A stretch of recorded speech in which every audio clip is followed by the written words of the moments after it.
will be talking minor spoilers for Solo: A Star Wars Story today, so if you haven't seen the movie yet, you might want to come back later. The MacGuffin of the train heist and the Kessel heist is coaxium, or as it's more commonly called, hyperfuel. But what exactly is it? Today I'll tell you everything we know about the stuff. Coaxium was a type of hypermatter, and hypermatter was the substance that allowed ships to bridge the dimension of real space and hyperspace. Early explorers discovered the natural sources of coaxium by studying purgil and a gas called Cluson-36.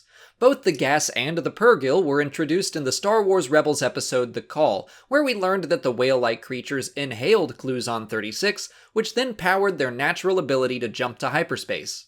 Once discovered on worlds like Kessel, coaxium ore was mined and then refined. Before being refined, it was highly unstable and explosive. Even the refined substance was dangerous. The Empire, who worked to control as much of the material as they could, shipped it in specialized containers. They required as much hyperfuel as they could find to power their ever-growing fleet. The hyperdrives of Star Wars Legends largely didn't require fuel, although some were described as having to use antimatter. Fuel has always been involved in Star Wars, but the idea of hyperfuel is new. If I'm understanding this correctly, coaxium is different from starship fuel like rhydonium, which has shown up in the Clone Wars, Star Wars Rebels, and more. I think that stuff was for just standard sublight engines, flying in atmosphere, dogfighting, or going from planet to planet within the same star system, that kind of thing.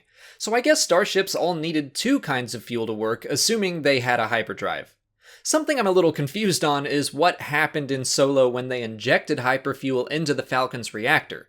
First of all, that was a great moment when it kind of sputtered and then kicked back to life. That's a very Millennium Falcon thing to do. But was that injection like a temporary boost, or did it forever affect the engines? Was that act what makes the Falcon so fast? I hope that's not the case, only because it seems like word would spread and then everyone would just inject hyperfuel into the reactors to get their ships to go faster. But it's so ambiguous I could see it being true. It could be one of those things that's so dangerous that no one in their right minds would do it, and Han only did it out of pure desperation. Like he said in The Force Awakens, he never asks if something is possible until after he's done it. Behind the scenes, unrefined coaxium was inspired by ferrofluid, which is used in real-world spacecraft fuel. It's full of iron filings, and since there's no gravity in space, it's pulled magnetically instead of gravitationally into the engines. The iron actually makes ferrofluid look similar to the coaxium we see in the film.